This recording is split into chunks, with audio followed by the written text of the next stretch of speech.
So, yeah, no, we're on a limited budget, right?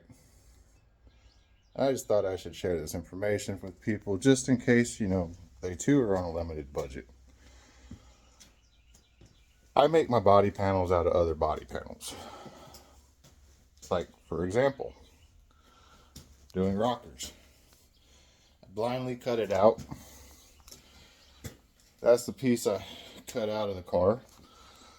So, only naturally, I'm going to use good American Ford metal. Actually, it's Mercury metal because that was a Capri fender.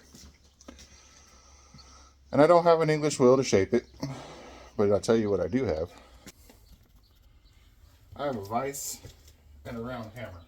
And I'm going to use both of them the inappropriate way to get the curve, because this curve right here in my vise just so happens to match the rocker. So I'm going to take it like this.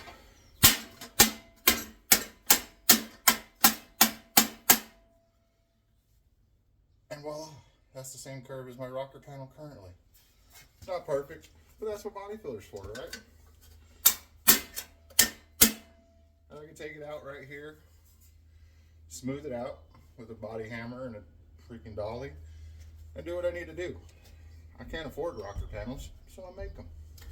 Thanks for watching.